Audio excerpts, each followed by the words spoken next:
Okay, let's start a real short lecture on what a call option is. A call option simply gives the owner of the option, the opportunity or the chance to buy a stock at a given price on a given date. So what I've been trading What I just finished trading was all of my June options. Then I have my July options, and now I just started trading August options. Options are for a 1 week period, meaning next Friday, these options are going to expire. You buy them on this Friday, they expire next Friday. They're just weekly options. There are also monthly options that expire on the third Friday of every single month. So when I say that I just started buying August options, well, the third Friday of August, I think, is the 15th, maybe the 16th. So here I have a calendar. God dog it, let's go the right direction. Okay, so the third Friday, the second Friday is the 2nd, 9th, the 16th. So August 16th, I will have my August monthly options expiring. And if you go back, so this month, I think it's the 19th. Yeah, the third Friday of July is the 19th. And last Friday, I just closed out on the 21st. I just closed out all of the options for June. When an option hits its expiration date, it becomes worthless.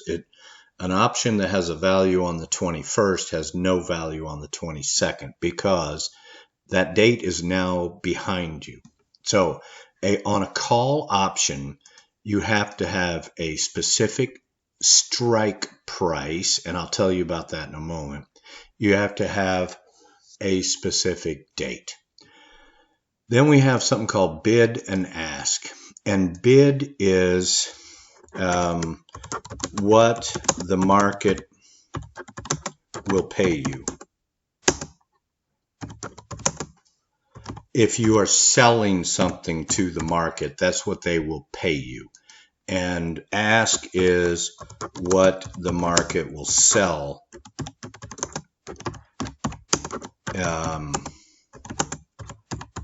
And this will make more sense in a minute. Let's go look at those. So bid price and ask price.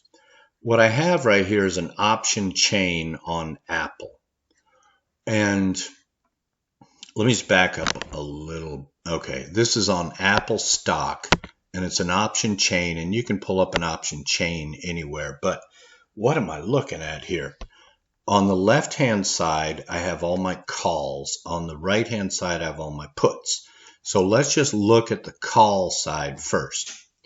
If I want to buy a call option at $180 strike price, then the bid price is $18.65.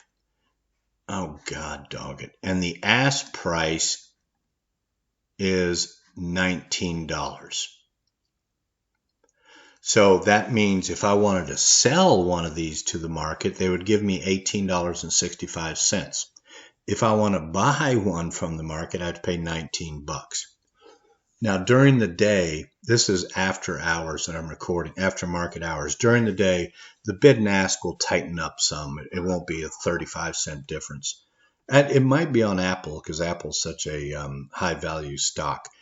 But so the strike price on that option would be $180. And let's say, what date do we have this for? We have it set for August 16th, which is the third Friday in August, which is the expiration date for options, for monthly options in August. If I want to buy an option that says, okay, the option will allow me to buy Apple stocks one share, one option will allow me to buy one share of Apple for $180. To have that privilege, I have to pay $19. So I better be thinking that Apple's going to be worth more than $199 on August the 16th of 2019. Otherwise, I'm going to lose money because I'm going to be able to buy this share for $180, but it's going to cost me $19 for that privilege. So I'm $19 in the hole already. I need the stock price to be $199 because if I want to make money on this call option, okay, let's say it's August 16th, 2019, and I do decide to buy that one share for $180. What can I sell it for?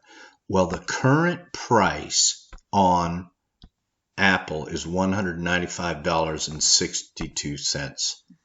I need one of those little drawer things, but $195.62 right there if you see it. So I'm probably not going to do that. Let's get rid of these clicks. The next things that are on our little spreadsheet are at the money, in the money, and out of the money. Let me just show you on this option chain what those mean.